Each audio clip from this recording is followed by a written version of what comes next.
ಎಲ್ಲರೂ ದಯವಿಟ್ಟು ತಮ್ಮ ಮೈಕ್ಗಳನ್ನ ಮ್ಯೂಟ್ ಮಾಡ್ಕೊಂಡು ಚಿಂತನೆಯಲ್ಲಿ ಸಹಭಾಗಿ ಆಗ್ರಿ ಅಂತ ಹೇಳಿ ವಿನಂತಿ. ಎಲ್ಲರಿಗೂ ಶರಣು ಶರಣಾರ್ಥಿಗಳು. ಓಂ ಶ್ರೀ ಗುರು ಬಸವಲಿಂಗಾಯ ನಮಃ. ಎಲ್ಲರಿಗೂ ಶರಣು ಶರಣಾರ್ಥಿಗಳು. ನಿನ್ನೆ ನಾವು ಮಹಾದೇವಿ ಅಕ್ಕನವರ ಗತಿಯನ್ನ ನೋಡ್ತಾ ಇದ್ವಿ. ಮಹಾದೇವಿ ಅಕ್ಕನವರ ಗತಿಯಲ್ಲಿ ಚಾಮರಸ ಒಂದು ಕಥಾನಕವನ್ನ ಒಳಗೊಂಡದ್ದನ್ನ ನಿನ್ನೆ ನೋಡಿದೀವಿ ನಾವು. ಒಂದು ಏನು ವಿಶೇಷತೆ ಅಂತಂದ್ರೆ ಪ್ರಭುಲಿಂಗ ಲೀಲೆಯ ವಿಶೇಷತೆಯೂ ಹೌದು, ಅದು ಚಾಮರಸನ ವಿಶೇಷತೆಯೂ ಹೌದು. ಯಾಕಂದ್ರೆ ಈ ಚಾಮರಸ ಎಲ್ಲಿಯೂ ಇಡೀ ಕಾವ್ಯದಲ್ಲಿ ಎಲ್ಲಿಯೂ ತನ್ನ ಹೆಸರು ಹಾಕಿಲ್ಲ, ತನ್ನ ತಂದೆ ತಾಯಿಗಳ ಹೆಸರು ಹಾಕಿಲ್ಲ, ಊರ ಹೆಸರು ಹಾಕಿಲ್ಲ, ಯಾರ ಸಂಬಂಧಿಕರು ಯಾರ ಹೆಸರನ್ನು ಹಾಕೇ ಇಲ್ಲ. ಅಂತ ಒಂದು ಚಾಮರಸನ ಒಂದು ದೃಷ್ಟಿ ಬಸವಣ್ಣವ್ರದ ಮಾಡಿದೆನೆಂಬರು ಮನದಲ್ಲಿ ಹೊಳೆದರೆ ಏಡಿಸಿ ಕಾಡಿತ್ತು ಶಿವನ ಡಂಗುರ ಅಂತ ಏನು ವಚನದಲ್ಲಿ ಬಸವಣ್ಣವ್ರು ಹೇಳ್ತಾರೆ ನೋಡ್ರಿ. ಅದನ್ನ ಅಕ್ಷರಶಃ ಪ್ರಭುಲಿಂಗ ಲೀಲೆಯ ರಚನೆಯಲ್ಲಿ ಚಾಮರಸ ಪಾಲಿಸ್ಯಾನ. ಆದ್ರೆ ಅದು ಎಂಥ ಒಂದು ಉನ್ನತ ಮಟ್ಟದ ಕಾವ್ಯ ಐತಿ ಅನ್ನೋದಕ್ಕೆ ಬಹಳಷ್ಟು ಜನ ಹೊಸರು ಬಂದಿರ್ತಾರೆ ಅನ್ನೋದನ್ನ ಇದನ್ನ ಹೇಳ್ತಾ ಇದ್ದಾನೆ. ಆ ಕಾವ್ಯ ಎಷ್ಟು ಉನ್ನತ ಮಟ್ಟದ ಐತಿ ಅನ್ನೋದಕ್ಕೆ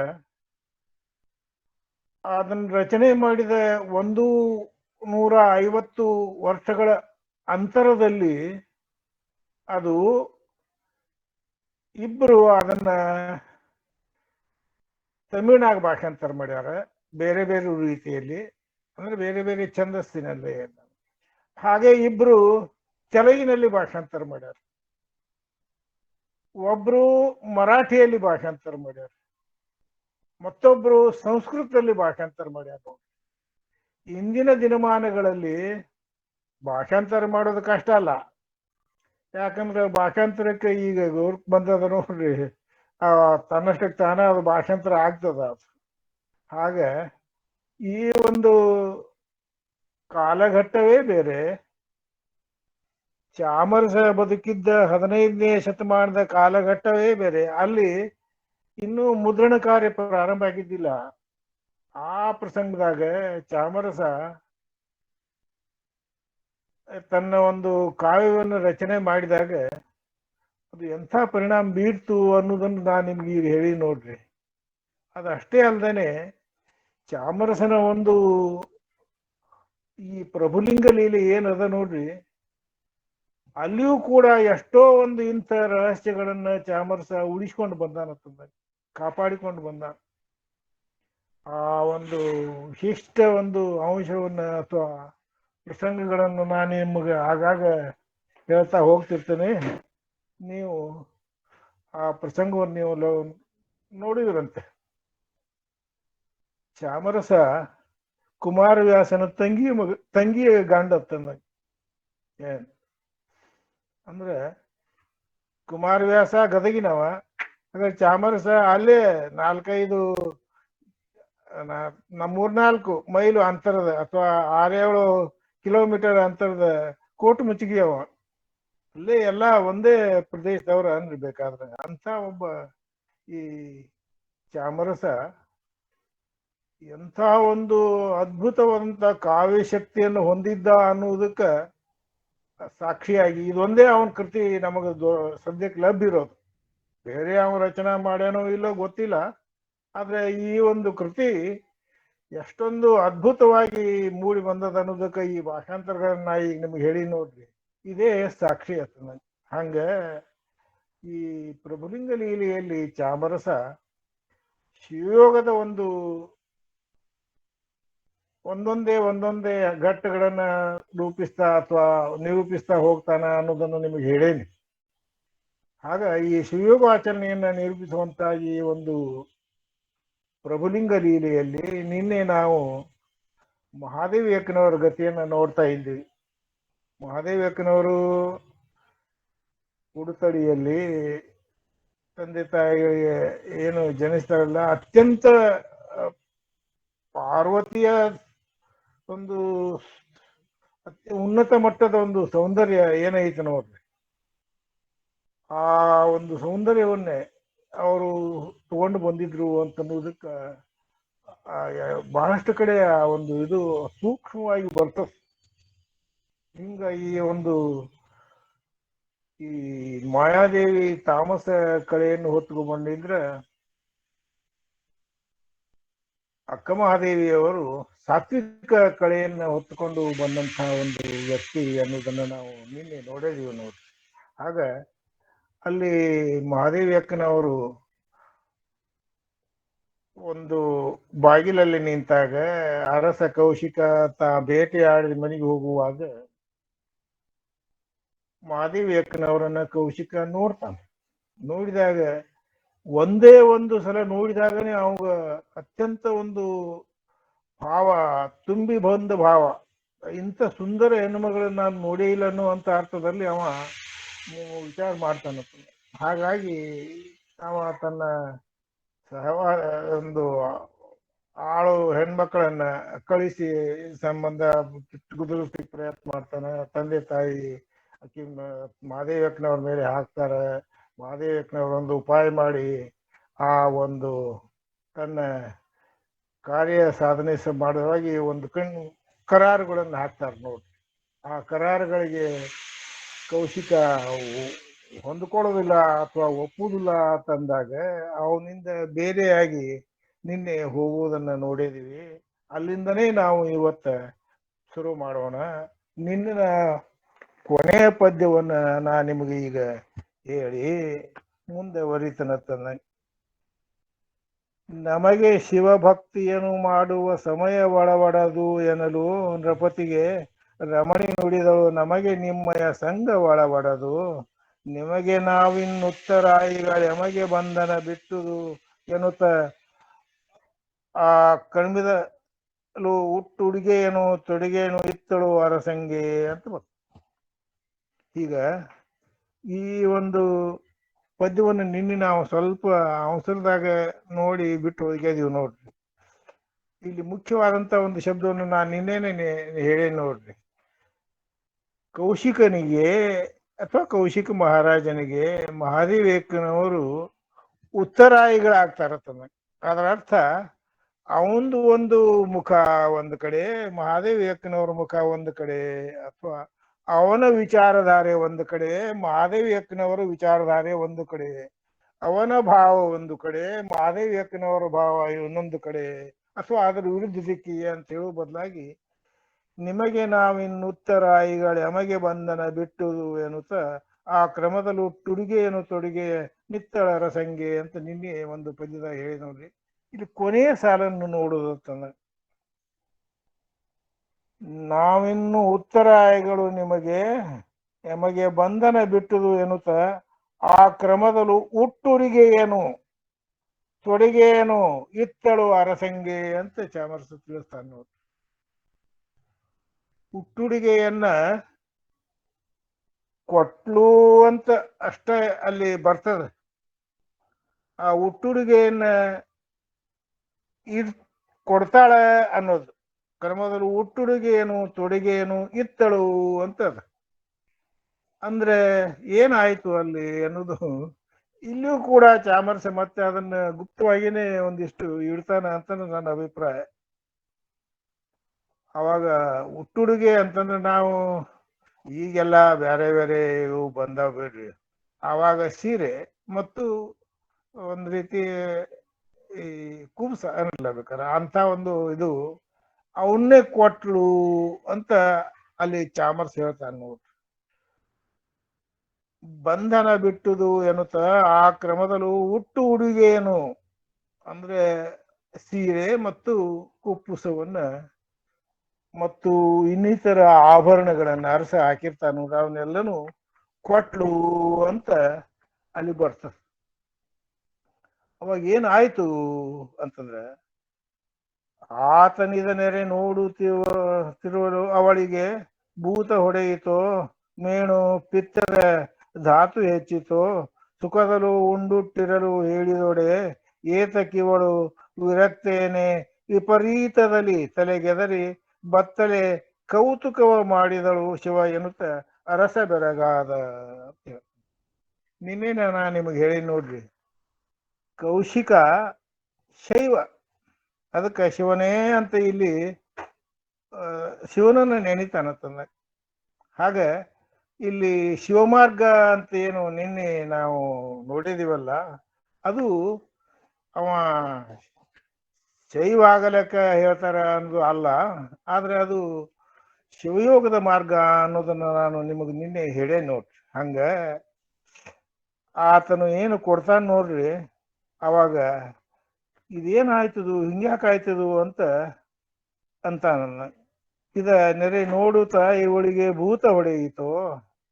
ಭೂತ ಒಂದು ಆದಾಗ ಅಥವಾ ಭೂತ ಬಾಧೆ ಆದಾಗ ಬೇರೆ ಬೇರೆ ರೀತಿಯಿಂದ ಜನ ವರ್ತಿಸ್ತಿರ್ತಾರ ಅನ್ನೋದನ್ನ ಚಾಮರ್ಸ್ ಹೇಳ್ತಾನೆ ನೋಡ್ರಿ. ಅವಳಿಗೆ ಭೂತ ಹೊಡೆಯಿತೋ ಮೇಣು ಅಥವಾ ಪಿತ್ತದ ಧಾತು ಹೆಚ್ಚಿತು, ಪಿತ್ತದ ಒಂದು ಪರಿಣಾಮ ಪ್ರಭಾವ ತೀವ್ರ ಆಯ್ತೇನು, ಯಾಕೆ ಹಿಂಗ್ ಮಾಡ್ತಾಳ ಅಂತಂದ. ಅದಕ್ಕೆ ಸುಖದಲು ಉಂಡುಟ್ಟಿರಲು ಹೇಳಿದೊಡೆ, ಹೆಣ್ಮಕ್ಳು ಗಂಡನ ಮನೆಗೆ ಹೋದಾಗ ಸರಿಯಾಗಿ ಊಟ ವಸತಿ ಅಥವಾ ಒಂದು ಮಾನ ಅದು ಇದು ಎಲ್ಲ ಸರಿಯಾಗಿ ಐತಿ ಇಲ್ಲಿ ಅನ್ನೋದನ್ನೇ ಮೊದಲು ತಂದೆ ತಾಯಿಗಳು ಲಕ್ಷಿಸ್ತಾರ ನೋಡ್ರಿ. ಅದಕ್ಕೆ ಅರಸ ಈಗಿಗೆ ಸುಖದಿಂದ ಇರುವ ಸಲುವಾಗಿ ಉಂಡು ಉಟ್ಟು ಆ ಊಟ ಅದು ಒಂದು ಇದನ್ನ ಆಭರಣಗಳನ್ನು ಧರಿಸಿ ಹೇಳಿದ್ರ ಹಿಂಗ ಹೊಂಟಳಲ್ಲ ಅಂತನ್ನೋದು. ಅದಕ್ಕೆ ಆತನ ಇದನ್ನೇ ನೋಡುತ್ತಾ ಇವಳಿಗೆ ಭೂತ ಹೊಡೆಯಿತೋ, ದೇವು ಬಡದತೇನು ಅಥವಾ ಮೇಣು, ಪಿತ್ತದ ಧಾತು ಹೆಚ್ಚಿತು ಅಥವಾ ಪಿತ್ತ ಆಧಿಕ್ಯದಿಂದಾಗಿ ಈಗ ಒಂದು ವರ್ತನೆ ಮಾಡ್ತಾಳೋ. ಸುಖದಲ್ಲಿ ಉಂಡುಟ್ಟಿರಲು ಹೇಳಿದೊಡೆ ಏತಕ್ಕೆ ಇವಳು ವಿರಕ್ತೆಯೇನೆ, ಯಾಕೆ ವಿರಕ್ತ ಭಾವವನ್ನ ಅಥವಾ ವಿರಕ್ತ ಸ್ತ್ರೀ ಅಂತಂದ. ಏತಕ್ಕೆ ಇವಳು ವಿರಕ್ತಿಯೇನೆ ವಿಪರೀತದಲ್ಲಿ, ಉತ್ತರಾಯಿಗಳು ಏನ್ರಿ, ವಿಪರೀತದಲ್ಲಿ ತಲೆಗೆದರಿ ಬತ್ತಲೆ ಕೌತುಕವ ಮಾಡಿದಳು ಶಿವ ಎನ್ನುತ್ತ ಅರಸ ಬೆರಗಾದ. ಕೌತುಕ ಶಬ್ದ ಬಳಸ್ತಾನೆ ಚಾಮರಸ, ಆಶ್ಚರ್ಯವನ್ನು ಉಂಟು ಮಾಡಿದ್ಲು ಅಂತಂದಂಗ ಅದ್ರ ಅರ್ಥ. ಹಂಗಾದ್ರೆ ಏನದು ಆಶ್ಚರ್ಯ ಹೇಳುದಿಲ್ಲ ಅವ ಬೆರಕಿ. ಚಾಮರಸ ಬಹಳ ವಿಚಿತ್ರವಾದಂತ ಒಂದು ನಡೆ ಒಂದು. ಹಾಗ ಏತಕಿವಳು ವಿರಕ್ತ ಏನೇ, ವಿರಕ್ತ ಹೆಣ್ಮಗಳು ಅನ್ನೋರಂಗ ವಿಪರೀತದಲ್ಲಿ ತಿಪುರ, ಯಾವುದನ್ನ ಆಕಿ ಇಲ್ಲಿ ಎದಕ್ ಬಂದಾಳೋ ಅದಕ್ಕೆ ನಾ ಎದಕ್ ಕರೆಸೇನು ಅದರ ಬದಲಾಗಿ ಅದರ ವಿರುದ್ಧವಾಗಿ ಅವಳು ತಲೆಗೆದರಿ ಬತ್ತಲೆ ಕೌತುಕವ ಮಾಡಿದಳು ಅಂತ. ಬತ್ತಲೆ ದೇಹದಲ್ಲಿ ಏನ್ ಮಾಡಿದ್ಲು ಅದು ಇದು ಏನು ಹೇಳೋದಿಲ್ಲ ಚಾಮರ್ಸ್. ಒಟ್ಟು ಒಂದು ಆಶ್ಚರ್ಯಕರವಾದಂತ ಒಂದು ಪ್ರಸಂಗವನ್ನು ರೂಪುಗೊಳ್ಳುವಂಕ ಮಾಡಿದಳು. ಮತ್ತು ಅದು ಹಂಗ ಗುಪ್ತನೆ. ಏತಕಿವಳು ವಿರಕ್ತ ಏನು ವಿಪರೀತದಲ್ಲಿ ತಲೆಗೆದರಿ ಬತ್ತಲೆ ಕೌತುಕವ ಮಾಡಿದಳು ಶಿವ ಎನ್ನುತ್ತ ಅರಸ ಬೆರಗಾದ. ಈಗ ಚಾಮರಸ ಅಲ್ಲಿ ಮಹಾದೇವಕ್ಕನವರು ಹೋಗುವಾಗ ಏನಾಯ್ತು ಅನ್ನೋದನ್ನ ವಿಸ್ತೃತವಾಗಿ ಹೇಳುವುದೇ ಇಲ್ಲ. ಕೌತುಕ ಮಾಡಿದಳು ಅಂತ ಅಷ್ಟು ಹೇಳಿ ಮುಂದೆ ಹೋಗ್ತಾನೆ ನೋಡ್ರಿ. ಮುಂದೆ ನೋಡೋಣ ಬರ್ತದ ಅದು. ಅದಕ್ಕ ರಾಜ ಏನಾಗ್ತದ ಅಂತಂದ್ರ, ಮೀಸಲಳಿಯಿತು, ಬಯಕೆ ಮನದಭಿಲಾಷೆ ಜಾರಿತು, ಕಾಮದಾತುರ ಓಸರಿಸಿತು, ಎಡೆವರಿತ ಎಳಪು ವಿವೇಕ ವರ್ಧಿಸಿತು, ಭಾಷೆ ಬರವೇರಿತ್ತು, ಮತ್ತೆ ಮಹೀಶನಾದೊಡೆ ಹೋಗಲೆನ್ನುತ್ತ ನಿರಾಸೆಯಿಂದಲೇ ಹೋಗಬಿಟ್ಟನು. ಬಳಿಕ ಬಾಲಕಿಯನ್ನು ಶಬ್ದ ಬಳಸ್ತಾನ ಚಾಮರಸ. ಅಂದ್ರೆ ಮಹಾದೇವಿ ಯಾಕೆ ಹೋಗ್ಲಿ ಬಿಡು ತಿಳ್ಕೇಸಿ ಬಿಟ್ಟ. ಒಬ್ಬ ಅರಸ, ಅತ್ಯಂತ ಶಕ್ತಿಶಾಲಿ ಅರಸ,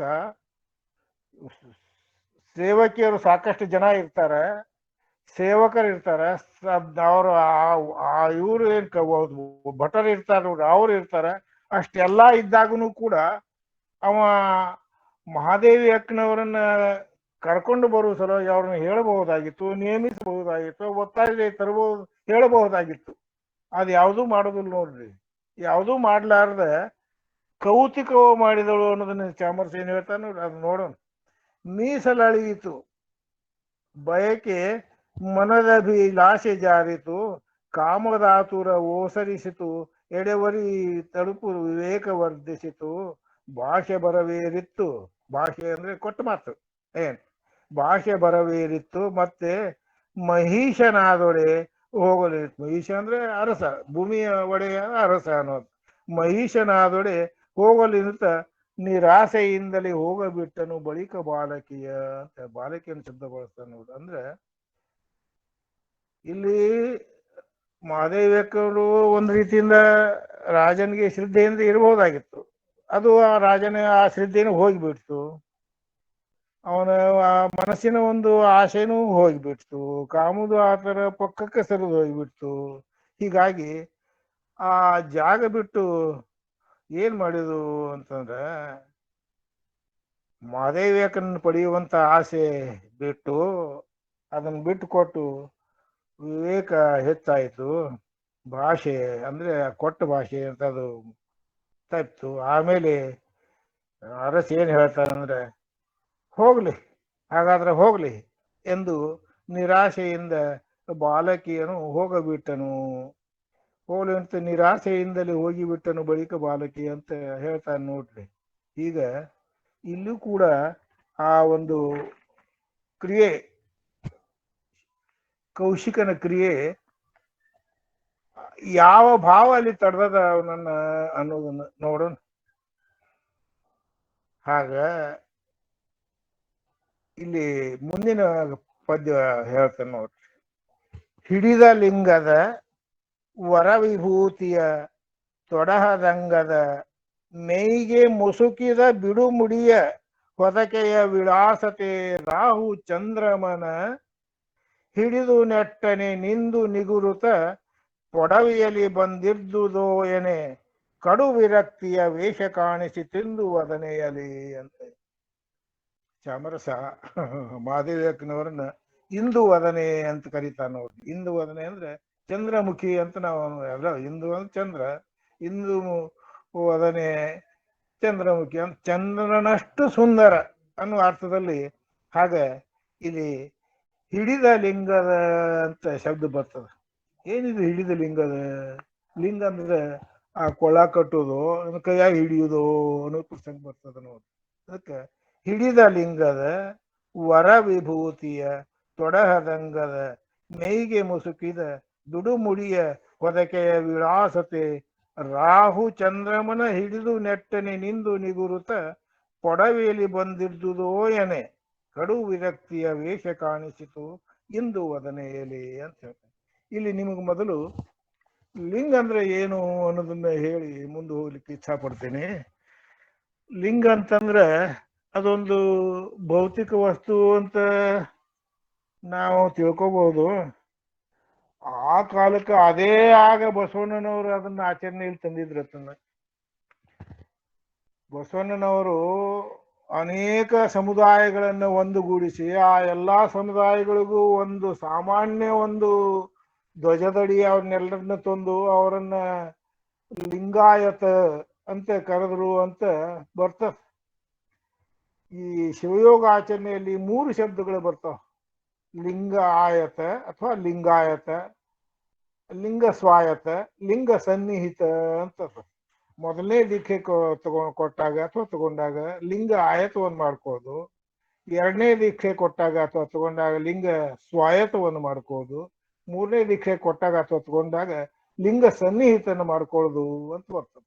ಈ ಶಿವಯೋಗಾಚರಣೆಯ ಮೊದಲ ಹಂತದ ಹೆಸರನ್ನೇ ಶಿವಶರಣರಿಗೆ ಆ ಕಾಲಕ್ಕೆ 12ನೇ ಶತಮಾನದಲ್ಲಿ 1,96,000 ಏನು ಆ ಶರಣಚರಣೆ ಅವ್ರೆಲ್ಲರನ್ನು ಒಂದೇ ಒಂದು ಸಮುದಾಯವನ್ನ ಲಕ್ಷಿಸ್ತಾ ಅವ್ರಿಗೆಲ್ಲರಿಗೂ ಒಂದೇ ಒಂದು ಧ್ವಜದಡಿ ತರುವ ಸಲುವಾಗಿ ಲಿಂಗಾಯತ ಅನ್ನುವಂಥ ಒಂದು ಹೆಸರನ್ನ ಅಥವಾ ಲೇಬಲ್ ಅನ್ನ ಬಸವಣ್ಣವರು ಅವ್ರಿಗೆ ಕೊಟ್ಟರು ಅಂತ ನನ್ನ ಅಭಿಪ್ರಾಯ. ಆವಾಗನೇ ಲಿಂಗಾಯತ ಅನ್ನಿಸರು. ಅದಕ್ಕಿಂತ ಮುಂಚೆ ಇತಿಹಾಸದಲ್ಲಿ ಎಲ್ಲಿಯೂ ಸಿಗೋದಿಲ್ಲ, ನನಗಂತೂ ಸಿಕ್ಕಿಲ್ಲ. ಆದ್ರೆ ಈ ಮುಂದೆ ಅದೇ ಕಾಲದಾಗನೇ ಮಹಾದೇವಕ್ಕ ಇದ್ರು ಅನ್ನೋ ಕಾರಣದಿಂದಾಗಿ ಈ ಹಿಡಿದ ಲಿಂಗವ ಅಂತ ಬರ್ತದೆ. ಹಿಡಿದ ಲಿಂಗದ ಅಂದ್ರೆ ಲಿಂಗ ಹಿಡಿಯೋದಂದ್ರೆ ಎಲ್ಲಿ ಹಿಡಿಯೋದು, ಕೈಯಾಗೋ ಅಥವಾ ಎಲ್ಲಿ ಕೊರಳಾಗೋ ಅಥವಾ ಎಲ್ಲಿ ಅನ್ನೋದು ಅಲ್ಲ. ಲಿಂಗ ಅಂದ್ರೆ ಏನು ಅನ್ನೋದನ್ನ ತಿಳ್ಕೊಂಡ್ರೆ ಅದನ್ನ ಎಲ್ಲಿ ಹಿಡಿಯೋದು ಅನ್ನೋದನ್ನ ಹೇಳ್ತಾರೆ ನೋಡ್ರಿ. ಲಿಂಗ ಅಂದ್ರೆ ಆ ಹಿಂಗ ಒಂದು ಇದು ಬರ್ತದೆ ನೋಡ್ರಿ. ಎಲ್ಲಾ ಚರಾಚರಾತ್ಮಕ ಪ್ರಪಂಚದ ಸ್ವರೂಪವು ಯಾವುದರಲ್ಲಿ ಲೀನವಾಗುವುದೋ, ಯಾವುದರಿಂದ ಮತ್ತೆ ಸೃಷ್ಟಿಯ ಆದಿಯಲ್ಲಿ ಅದು ಅಂದ್ರೆ ಆ ಪ್ರಪಂಚ ಹೊರಹೊಮ್ಮುತ್ತದೆಯೋ ಅದು ಲಿಂಗ.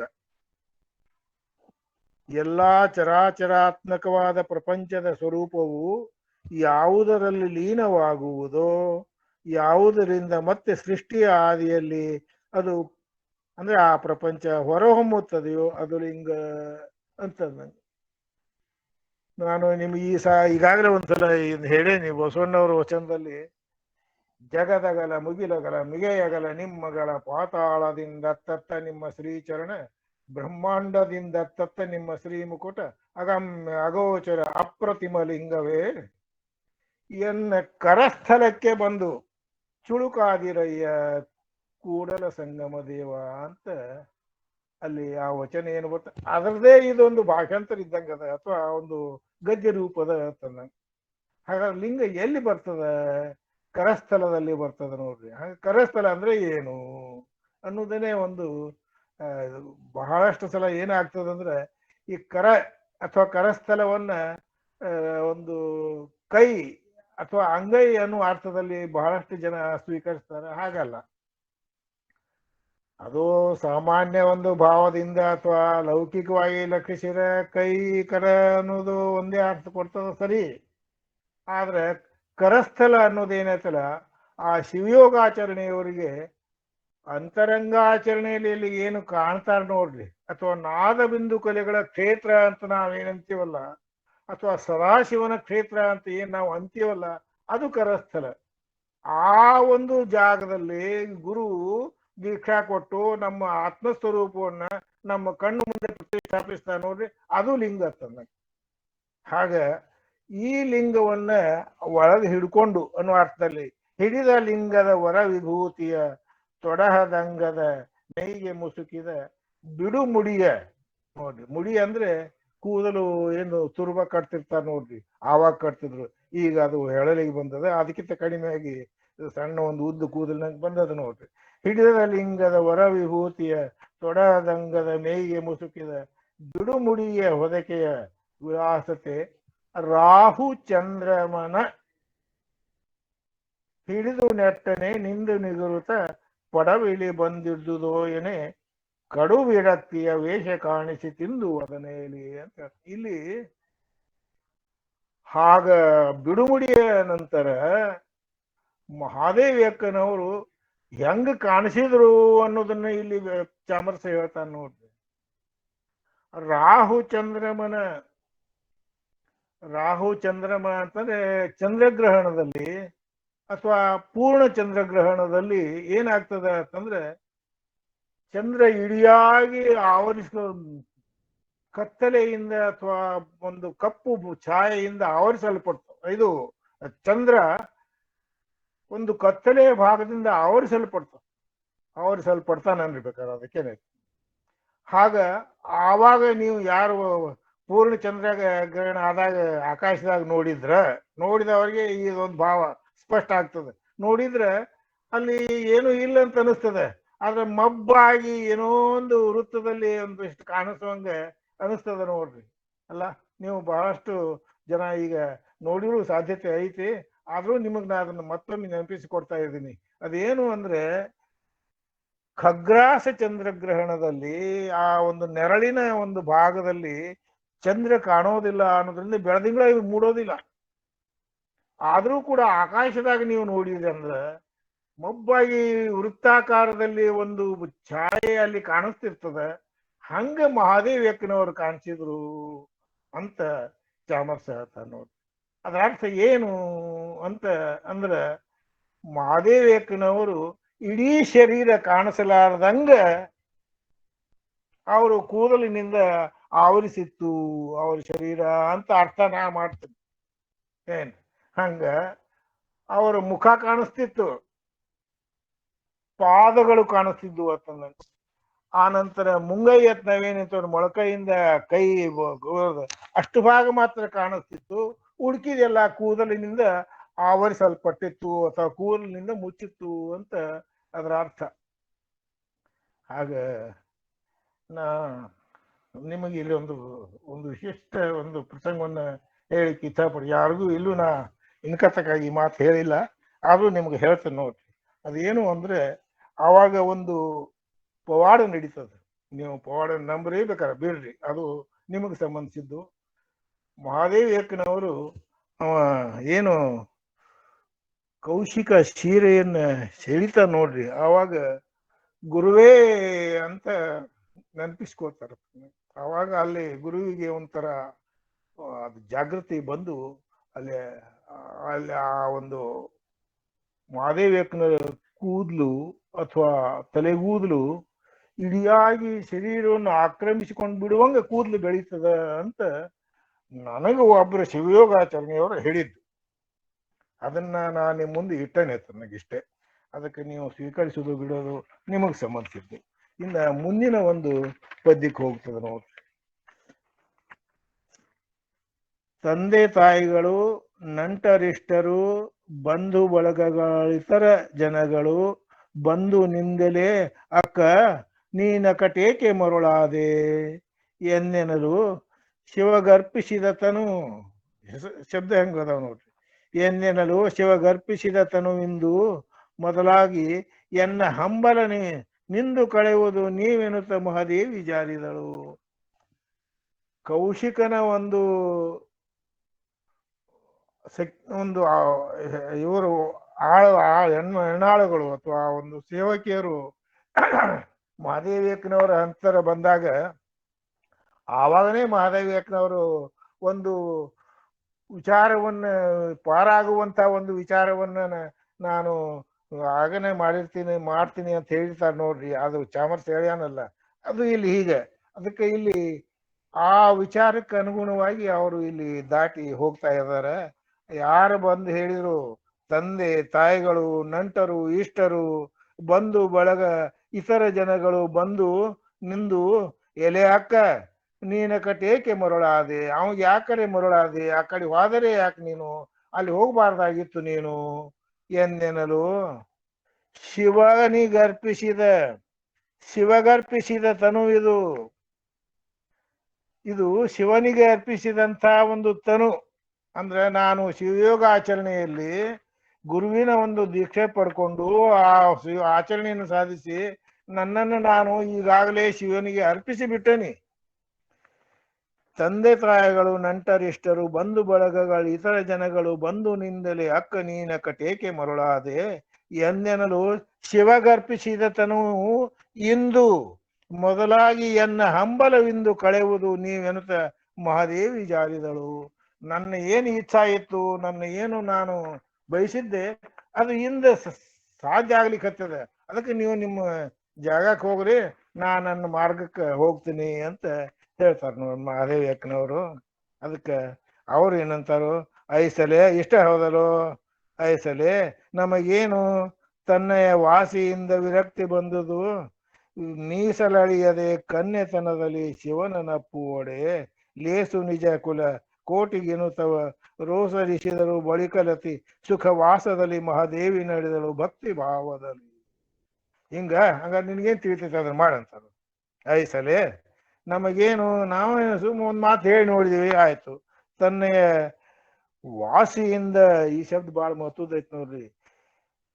ಐಸಲೆ ನಮಗೇನು ತನ್ನೆಯ ವಾಸಿಯಿಂದ, ವಾಸಿ ಅಂತಂದ್ರೆ ಒಂದು ಪ್ರತಿಜ್ಞೆ ಅಥವಾ ಒಂದು ಪಂಥ, ಒಂದು ನಿರ್ಧಾರ, ಒಂದು ಗಟ್ಟಿಯಾದಂತ ಒಂದು ನಿರ್ಧಾರ ಅಂದಂಗ. ತನ್ನೆಯ ವಾಸಿಯಿಂದ ವಿರಕ್ತಿ ಬಂದುದು, ತನ್ನ ಒಂದು ನಿರ್ಧಾರದಿಂದ ಈ ವಿರಕ್ತಿ ಬಂದತೆ ಅಂತ ನಮ್ಗದ್ರ ಅರ್ಥ. ಆವಾಗನೇ ಮಹಾದೇವಿಯಕ್ಕನವ್ರು ನಿರ್ಧಾರ ಮಾಡಿರ್ತಾರೆ ಅಂದಂಗದ. ವಾಸಿಯಿಂದ ವಿರಕ್ತಿ ಬಂದುದು ಮೀಸಲಳಿಯದೆ ಕನ್ಯತನದಲ್ಲಿ ಶಿವನ ನಪ್ಪುವಡೆ. ನೋಡಿ, ಕನ್ಯತನದಲ್ಲಿ ಅಂದ್ರೆ ಆ ಒಂದು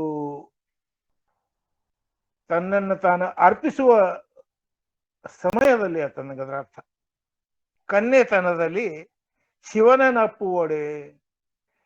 ಗುರು ದೀಕ್ಷಾ ಕೊಡುವ ಹೊತ್ನಾಗ ನಿಮ್ಗೆ ಹೇಳಿ ನೋಡ್ರಿ, ತನು ಮನ ಧನಗಳನ್ನ ಅರ್ಪಿಸಿ ಪ್ರತಿಜ್ಞೆ ಮಾಡಿದಾಗ ದೀಕ್ಷಾ ಕೊಡ್ತಾನ ಅಂತ ಅನ್ನೋದನ್ನ ಶಿವಯೋಗದ ದೀಕ್ಷೆ.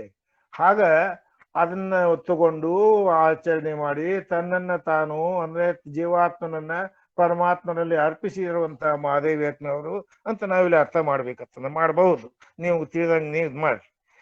ಮೀಸಲರಿಯದೆ ಕನ್ಯತನದಲ್ಲಿ ಶಿವನನ್ನ ಅಪ್ಪುವಡೆ ಲೇಸು ನಿಜ ಕುಲ ಕೋಟಿಗೆನುತ ಅವರು ಓಸರಿಸಿದರು ಬಳಿಕಲು ಅತಿ ಸುಖವಾಸದಲ್ಲಿ ಮಹಾದೇವಿ ನಡೆದಳು ಭಕ್ತಿ ಭಾವದಲ್ಲಿ. ಅದಕ್ಕೆ ತನ್ನ ಒಂದು ಏನೋ ಒಂದು ನಿರ್ಧಾರ ಅಥವಾ ಅಂತ ಒಂದು ಪಂಥ ಅಥವಾ ಏನು ಇದನ್ನ ಪ್ರತಿಜ್ಞೆ ಅದನ್ನೇನು ಮಹಾದೇವಕ್ಕೆ ಮಾಡಿ ಅದನ್ನ ಮಾಡ್ಕೊಂಡು ಹೋಗ್ತಾರೆ. ಅದಕ್ಕೆ ಏನ್ ಮಾಡ್ತಾರೆ ಮಾಡ್ಲಿ ಅಂತ ಅವ್ರು ತಮ್ಮ ಇದಕ್ಕೆ ಹೋದ್ರು. ಆವಾಗ ನಿಜ ಕುಲ ಕೋಟಿಗೆನುತ್ತವರು ಓಸರಿಸಿದ್ರು, ತಮ್ಮ ಜಾಗಕ್ಕೆ ಅವರು ಹೋದ್ರು. ಸುಖವಾಸದಲ್ಲಿ ಶಬ್ದ ಹೆಂಗ್ ಬಳಸ್ತಾನ ನೋಡ್ರಿ ಚಾಮರ್ಸ. ಬಳಿಕಲಿ ಅತಿ ಸುಖವಾಸದಲ್ಲಿ ಮಹಾದೇವಿ ನಡೆದಳು. ಅತಿ ಸುಖವಾಸದಲ್ಲಿ ಅಂದ್ರೆ ಶಿವಯೋಗಾನುಸಂಧಾನಕ್ಕ ಎಂಥ ಒಂದು ಸುಖ ಇರ್ತದ ಅನ್ನೋದಕ್ಕ ಅದ ಅನುಭವಿಸನೇ ತೀರ್ಬೇಕು. ಹಾಗೆ ನಿಜ ಕುಲ ಕೋಟಿಗೆನುತ ಅವರು ಓಸರಿಸಿದರು ಬಳಿಕಲಿ ಅತಿ ಸುಖವಾಸದಲ್ಲಿ ಮಹಾದೇವಿ ನಡೆದಳು ಭಕ್ತಿ ಭಾವದಲ್ಲಿ. ನೋಡ್ರಿ, ಯಾವ ಭಾವದವೂ ಇಲ್ಲ, ಕೇವಲ ಭಕ್ತಿ ಭಾವದಲ್ಲಿ ಮುಂದೆ ಹೋಗ್ತಾಳ ಅಂತ ಚಾಮರ್ಸ್ ಹೇಳ್ತಾನೆ ನೋಡ್ರಿ. ಬಹಳ ವಿಚಿತ್ರವಾದಂತ ಶಬ್ದಗಳನ್ನು ಬರ್ಸುವಂತ ಒಬ್ಬ ಮನುಷ್ಯ ಚಾಮರ್ಸ ಏನ್ರಿ. ಅದಕ್ಕೆ ಹೋಗ್ಲಿ ಅನ್ನ ಕಾಯವಳಿಯದೆ ಶಿವನ ಕೂಡುವ ದಾಯವನುಭವವಾದ ಘನಗುರು ರಾಯನಿಂದನ ಗಹುದು ಶಿವ ಶಿವ ಎನಿತ ನೆನೆವುತಲಿ ಆಯ್ತಿಕೆಯಲ್ಲಿ ನಗರ ವಿಪಿನ ನಿಕಾಯದಲ್ಲಿ ನೆರೆ ತೊಳಲಿ ಭಕ್ತಿಯೋಪಾಯದಲ್ಲಿ ಸುಳಿದಾಡುತ್ತಿದ್ದಳು ಮತ್ತೆ ಮಹಾದೇವಿ.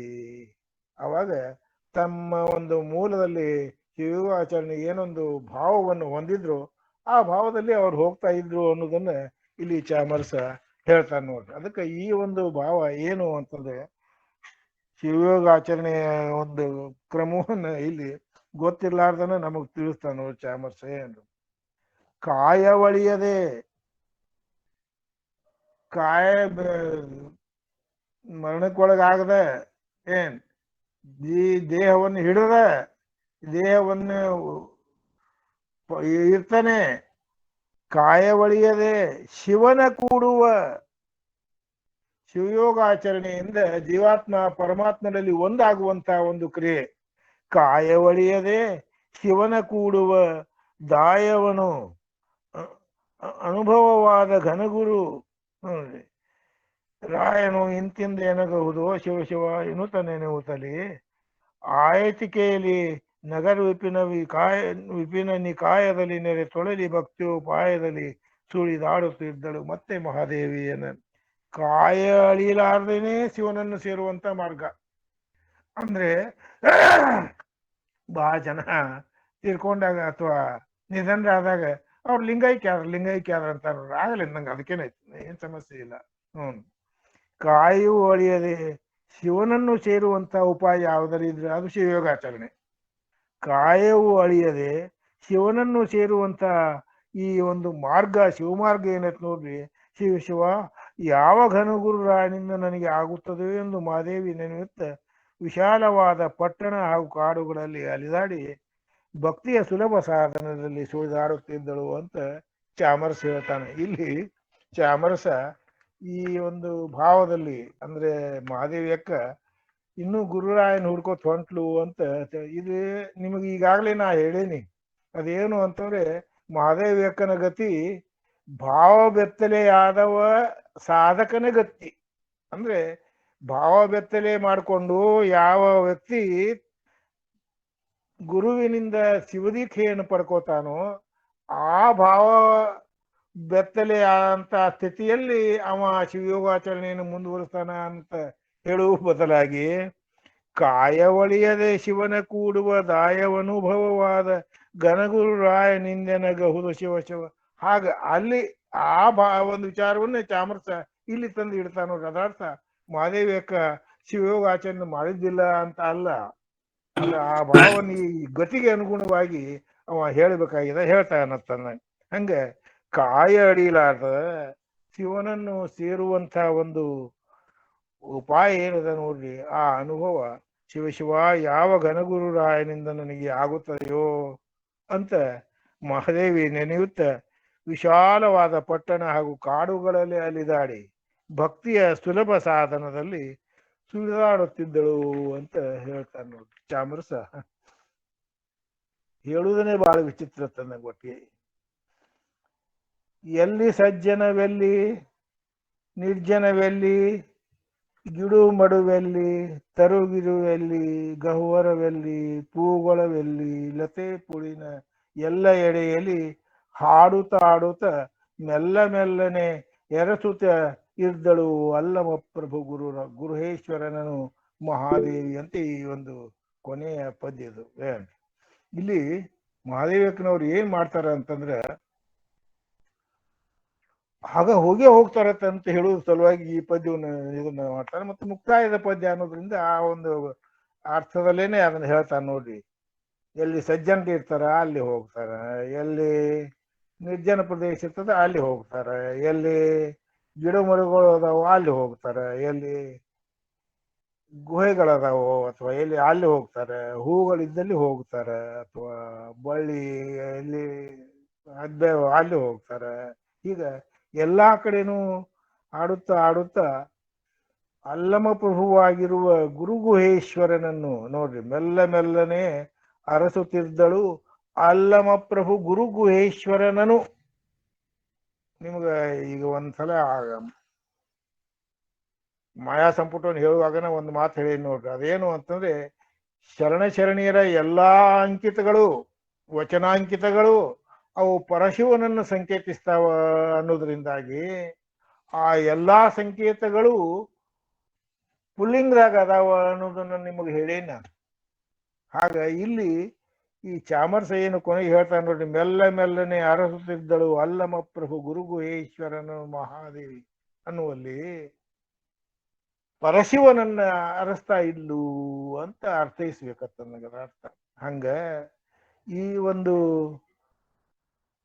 ಭಾವ ಏನದ ನೋಡ್ರಿ, ಚಾಮರಸನ ಈ ಭಾವ ಬಹಳ ವಿಚಿತ್ರವಾಗಿ ಬರ್ತದ.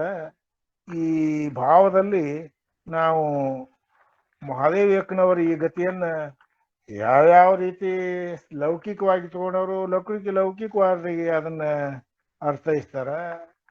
ಈ ಶಿವಯೋಗಾಚರಣೆಯಲ್ಲಿ ಲಕ್ಷಿಸುವವರು ಅದನ್ನ ಆ ಒಂದು ಹಿನ್ನೆಲೆಯಲ್ಲಿ ಗತಿಯನ್ನ ಲಕ್ಷಿಸ್ತಾರ ಅನ್ನೋದ್ರಿಂದ ನಾನು ಈಗಾಗಲೇ ನಿಮಗೆ ತಿಳಿಸಿರುವಂತೆ ಷಟ್ಸ್ಥಲ ಮಾರ್ಗ ಏನವ ನೋಡ್ರಿ, ಆ ಷಟ್ಸ್ಥಲ ಮಾರ್ಗಗಳಲ್ಲಿ ಭಕ್ತ ಮಹೇಶ ಪ್ರಸಾದಿ ಪ್ರಾಣಲಿಂಗಿ ಶರಣ ಐಕ್ಯ ಈ ಸ್ಥಳಗಳು ಇವು ಶಿವಯೋಗಾಚರಣೆಯ ಊರ್ಧ್ವ ಮುಖದ ಒಂದು ಅಂಶಗಳು ಅಥವಾ ಹಂತಗಳು ಅನ್ನೋದ್ರಿಂದಾಗಿ ಈ ಒಂದು ಇದು ಎಲ್ಲಿ ಬರ್ತದ ಈ ಏನು ವಚನಗಳು ನಾವು 4 ವಚನ ನೋಡಿ ನೋಡ್ರಿ, ಮಹಾದೇವನವರ ಬರ್ದದ್ದೇನೆ ಆ 4 ವಚನ. ಆ 4 ವಚನಗಳಲ್ಲಿ ಕೊನೆಯದದ ನೋಡ್ರಿ, ಅದು ಕೊನೆಯ ಹಂತವನ್ನು ತಿಳಿಸುವಂತ ಒಂದು ಸಂಕೇತವನ್ನು ಅದು ಕೊಡ್ತದ. ಹಂಗ ಈ ಒಂದು ಮಹಾದೇವಕ್ಕನವರ ಗತಿ ಏನದ ನೋಡ್ರಿ, ಅದು ಷಟ್ಸ್ಥಲ ಕ್ರಮದಲ್ಲೇನೆ ಅದ ಅನ್ನೋದನ್ನ ನಾನು ನಿಮಗೆ ಮೊದಲಿಂದ ಹೇಳ್ತಾ ಬಂದ ನೋಡ್ರಿ. ಭಕ್ತ ಮಹೇಶ ಪ್ರಸಾದಿ ಪ್ರಾಣಲಿಂಗಿ ಶರಣ ಐಕ್ಯ ಈ ಸ್ಥಳಗಳ ಕ್ರಮದಲ್ಲೇನೆ ಇವನ್ನು ನಾವು ಲಕ್ಷಿಸಿದ್ವು ಅಂದ್ರೆ ಅದು ಶಿವಯೋಗಾಚರಣೆಯ ಒಂದು ಕ್ರಮ ಆಗ್ತದ ಅನ್ನೋದ್ರಿಂದಾಗಿ ಮಹಾದೇವಕ್ಕನವರು ಆ ರೀತಿಯಾಗಿ ಭಾವಿಸಿದ್ರು ಅಥವಾ ಲಕ್ಷಿಸಿದ್ರು ಅಥವಾ ವಿಚಾರ ಮಾಡಿದ್ರು ಅಂತ ಹೇಳಬೇಕಾಗ್ತದೆ. ಹಂಗ ಈ ಭಾವ ಏನದ ನೋಡ್ರಿ, ನಾವು ಅದನ್ನ ಮತ್ತೆ ಮುಂದುವರಿಸ್ಲಿಕ್ಕೆ ಸಾಧ್ಯದ. ಆ ಒಂದು ನಾಳೆ ಏನು ಗೊಗ್ಗಯ್ಯನ ಗತಿ ಬರ್ತದ ನೋಡ್ರಿ, ಆವಾಗ ಈ ಗೊಗ್ಗಯ್ಯನ ಗತಿಯಲ್ಲಿ ನಾನು ಈ ಇನ್ನೊಂದಿಷ್ಟು ಸ್ಪಷ್ಟವಾಗಿ ಆ ಈ ಅಂಶಗಳನ್ನು ಷಟ್ಸ್ಥಲಗಳ ಅಂಶಗಳನ್ನು ನಿಮ್ಗೆ ಹೇಳ್ತೇನೆ. ಅದಕ್ಕೆ ಇಲ್ಲಿ ಕೇವಲ ಗೊಗ್ಗಾಯನ ಗತಿಯನ್ನು ಪ್ರವೇಶ ಮಾಡುವ ಒಂದು ಸಲುವಾಗಿ ಅಂತ ತಿಳಿದು ನಾನು ಆ 2 ವಚನಗಳನ್ನ ಓದ್ತೀನಿ. ಓದಿದ ನಂತರ ನಾ ಇದನ್ನು ಮುಗಿಸ್ಲಿಕ್ಕೆ ಇಚ್ಛಾ ಪಡ್ತೀನಿ.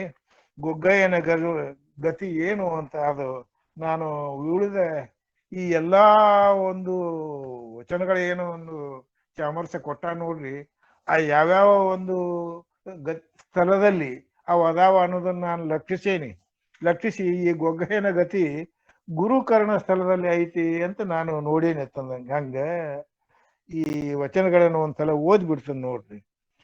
ಕಾಣದುದ ನರಸುವರಲ್ಲದೆ ಕಂಡುದ ನರಸುವರೇ, ಘನಕ್ಕೆ ಘನವಾದ ವಸ್ತು ತಾನೇ ಗುರುವಾದ, ತಾನೇ ಲಿಂಗವಾದ, ತಾನೇ ಜಂಗಮವಾದ, ತಾನೇ ಪ್ರಸಾದವಾದ, ತಾನೇ ಮಂತ್ರವಾದ, ತಾನೇ ತಂತ್ರವಾದ, ತಾನೇ ಯಂತ್ರವಾದ, ತಾನೇ ಸಕಲ ವಿದ್ಯಾ ಸ್ವರೂಪವಾದ, ಇಂಥವೆಲ್ಲವನ್ನು ಒಳಕೊಂಡು ಎನ್ನ ಕರಸ್ಥಲಕ್ಕೆ ಬಂದ ಬಳಿಕ ಇನ್ನು ನಿರ್ವಿಕಾರ ಕಾಣ ಗುಹೇಶ್ವರ ಅಂತ ಬರ್ತದೆ. ಮತ್ತೆ ಕರಸ್ಥಲ ಬತ್ತು ನೋಡ್ರಿ. ಇದೇ ಈಗ ನಾ ಹೇಳ್ಬೇಕಾಗಿತ್ತು. ಈಗ ಒಂದ್ 2 ಮಿನಿಟ್ ಅದ, ಕಡಿಮೆ ಅಷ್ಟು ಟೈಮ್ ಐತಿ. ಆ ಕರಸ್ಥಲ ಅಂತಂದ್ರೆ ಈಗಾಗಲೇ ನಾನು ನಿಮ್ಗೆ ಹೇಳಿದಂಗೆ ಅದು ನಾದಬಿಂದು ಕೊಲೆಗಳ ಕ್ಷೇತ್ರ ಅಥವಾ ಸದಾಶಿವನ ಒಂದು ಕ್ಷೇತ್ರ ಅಂತಂದಂಗೆ. ಅಲ್ಲಿ ಈ ಕರಸ್ಥಲ ಅಂದ್ರೆ ಆ ಬೆಳಕಿನ ಒಂದು ಅಂತರಂಗದ ಬೆಳಕಿನ ಕ್ಷೇತ್ರ. ಅದೇ ಒಂದು ಅರ್ಥದಲ್ಲೇನೆ ಒಂದು ಇದು ಪದ್ಯ ಬರ್ತದೆ ನೋಡ್ರಿ. ಕರಾಗ್ರೇ ವಸತೆ ಲಕ್ಷ್ಮಿ, ಕರಮಧ್ಯೆ ಸರಸ್ವತಿ, ಕರಮೂಲೇತು ಸದಾ ಗೌರಿ, ಪ್ರಭಾತೆ ಕರದರ್ಶನಂ ಅಂತ ಏನು ಬರ್ತದೆ ನೋಡ್ರಿ. ಅದ್ರ ಅರ್ಥ ಏನು ಅಂತಂದ್ರೆ, ಆ ಕರಸ್ಥಳದಲ್ಲಿ ನಾದಬಿಂದು ಕಲೆಗಳ ಕ್ಷೇತ್ರದಲ್ಲಿ ಅಥವಾ ಪ್ರಾಣಲಿಂಗಿ ಚರಣ ಐಕ್ಯ ಸ್ಥಳಗಳ ಕ್ಷೇತ್ರದಲ್ಲಿ ಮೊದಲು ಕಾಣುವುದು ಲಕ್ಷ್ಮಿ ಅಂತಂದ್ರೆ. ಕರಾಗ್ರೇ ವಸತೆ ಲಕ್ಷ್ಮಿ, ಕರಮಧ್ಯೆ ಸರಸ್ವತಿ, ನಂತರ ಸರಸ್ವತಿ ಕಾಣ್ತಾಳ. ಕರಮೂಲೇತು ಸದಾ ಗೌರಿ, ಪಾರ್ವತಿ ಕಾಣಿಸ್ತಾಳ. ಅದಕ್ಕ ಪ್ರಭಾತೆ ಅಂತಂದ್ರೆ ಬೆಳಗಿನ ಮುಂಚೆ. ಅಂದ್ರೆ ಒಂದು ಪ್ರಸಂಗ ನಿಮ್ಗೆ ಸುಮ್ಮನೆ ಇಲ್ಲಿ ಹೇಳ್ತೀನಿ. ನಮ್ಮ ಗುರುಗಳು ಅವರು ಅಮಾಸಿ ಹಿಂದಿನ ದಿವಸ ಒಂದು ಭಜನಾ ಪದ ಅಥವಾ ಒಂದು ಚರ್ಚಾ ಏರ್ಪಡಿಸ್ತಿದ್ರು. ಒಂದು ಹಿಂಗೆ ಇದ್ದಾಗ 3 ಆದ ಕೂಡ್ಲೇನೆ ಅವರು 3 ಆತು ನೀವು ಮನ್ಕೋ ಹೋಗ್ರಿ ಅಥವಾ ಧ್ಯಾನ ಮಾಡ್ರಿ, ನಾ ಧ್ಯಾನಕ್ಕೆ ಕುಂಡಿರ್ತೀನಿ ಹೇಳ್ತಿದ್ದೆ. ಎಲ್ಲಿ ಗಡಿಯಾಳಿ ಇರ್ದಿಲ್ಲ, ಏನೂ ಇಲ್ಲ. ಅದಕ್ಕೆ ಒಬ್ರು ಕೇಳೇ ಬಿಟ್ಟತ್ತ ನಂಗೆ. ನೀವು 3 ಆಗಿದ್ದು ನಿಮ್ಗೆ ಹೆಂಗ್ ಗೊತ್ತಾಗ್ತತಿ? ಅವಾಗ ಗುರುಗಳು ಹೇಳಿದ ಮಾತನ್ನೇ ನಾನು ನಿಮ್ಗೆ ಹೇಳ್ತೀನಿ. 3 ಆದ ಕೂಡ್ಲೇನೆ ಓಂಕಾರನ ಅದು ಕೇಳಿಸ್ಲಾಕತ್ತದ. 3 ಆತು, ಇನ್ನು ನೀವು ಧ್ಯಾನಕ್ಕೆ ಕೂಡ್ರಿ ಅಂತ ಅದ್ರ ಅರ್ಥ. ನಾ ಅದನ್ನ ಕೇಳಿ ಧ್ಯಾನಕ್ಕೆ ಕೂಡ್ತೀನಿ, ನೀವು ಧ್ಯಾನ ಮಾಡೋ ಹೋಗ್ರಿ ಅಂತ ಹೇಳ್ತಿದ್ರು. ಅಂದ್ರೆ ಪ್ರಭಾತೆ ಅದರ್ಥ ಬೆಳಕಾದ ನಂತರನೇ ಅಲ್ಲ, ಕೊನೆಯ ಒಂದು 3 ತಾಸಿನ ಅವಧಿ ಅಂತಿರ್ಲ ನಾವು, ಅದು ಆ ಭಾಗ ಆವಾಗ ಧ್ಯಾನ ಮಾಡಬೇಕು ಅಂತ. ಆವಾಗ ಮನ್ಕೋಬಾರ್ದು ಶಿವಯೋಗಿ ಆದವರು ಅಥವಾ ಶಿವಯೋಗ ಆಚರಣೆಯವರು ಅಂತ ಅದ್ರ ಅರ್ಥ ಅಂದಂಗೆ. ಇನ್ನು 2ನೇ ವಚನ ಹಿಂಗದ ನೋಡ್ರಿ. ಆಣವ ಮಲ ಮಾಯಾವೆಂಬ ಮಲತ್ರಯಂಗಳ ಕಳೆದುಳಿದು ನಿರ್ಮಲವಾದ ಶಿಷ್ಯನು ಕಾಯ ಜೀವದ ಭ್ರಾಂತಿ ಸೂಚಕವ ವಿವರಿಸಿ ಕಳೆದು ನಿಶಂಕನಾದ ಗುರುವು ಉಭಯ ಭಾವದೊಳಗೆ ಆವುದು ಮುಂದು ಆವುದು ಹಿಂದೆಂದರಿಯಲಹುದೇ. ಕರಸ್ಥಲಕ್ಕೆ ಕಾರುಣ್ಯವ ಮಾಡಿದಡೆ ಮನಸ್ಥಲಕ್ಕೆ ಹಂಗಿಲ್ಲ. ಮನಸ್ಥಲದಲ್ಲಿ ಸೆರಗೊಡ್ಡಿ ಬೇಡಿದರೆ ಕರಸ್ಥಲದ ಲಿಂಗ ಕೈ ಸಾರಿತ್ತು. ಗುರುಸ್ಥಳದ ನಿಲವು ಪರಸ್ಥಳದಲ್ಲಡಗಿದರೆ ಭಾವ ಬೆರಗಾಯಿತು ಗುಹೇಶ್ವರ ಅನ್ನುವಲ್ಲಿ ಈ 2ನೇ ವಚನ ಮುಗಿತದೆ. ಈ 2 ವಚನಗಳನ್ನು ನಾಳೆ ನಿಮಗೆ ಅರ್ಥ ಹೇಳಿ ಈ ಗೊಗ್ಗಾಯನ ಗತಿಯ ವಿಶೇಷತೆ ಏನು ಅನ್ನೋದನ್ನ ತಿಳಿಸಿ ನಾನು ಮುಂದುವರಿತೀನಿ. ಅದಕ್ಕೆ ಎಲ್ಲರಿಗೂ ಶರಣಾರ್ಥಿಗಳು.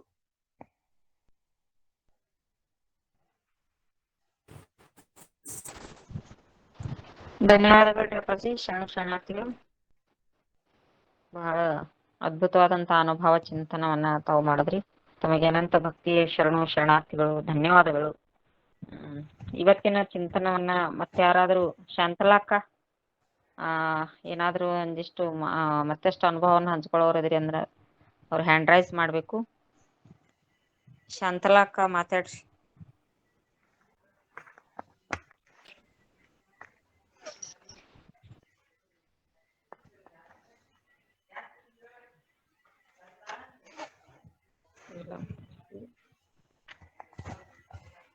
ಯಾರ ಅನುಭವನ ಹಂಚ್ಕೊಳ್ಳೋರ್ ಇದ್ರಂದ್ರ ನಿನ್ನೆ ಬಾಳ ತನಕ ಈ ವಿಷಯದ ಕುರಿತು ಚರ್ಚೆ ವಿಮರ್ಶೆ ಬಹಳ ಅದ್ಭುತವಾಗಿ ನಡೀತು. ತಿಗಡಿ ಅಪ್ಪಾಜಿ ಅವರು ಬಹಳ ತನಕ ಮಾತಾಡಿದ್ರಿ.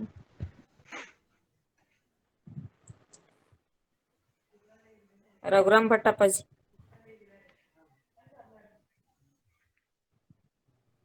ಅಮರ್ ಶೆಟ್ಟಿ ಅಪ್ಪೋರ, ರಘುರಾಮ್ ಭಟ್ ಅಪ್ಪಾಜಿ,